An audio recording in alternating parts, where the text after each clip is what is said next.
மேல இருந்தும் எட்டி போகலாமோ கட்டுப்பாடு இருந்தும் கட்டிக்கு முன்னே ஒட்டிக்கொள்ளலாமோ முத்தமிட்டா மோசம் என்ன உண்டாகும் சத்தமிட்டா நிலைமையனாகும் புது வளையல அரைச்சு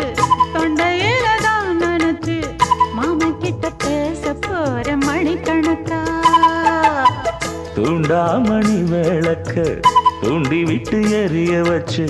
ஓ முகத்தை பார்க்க போற நாள் கணக்கா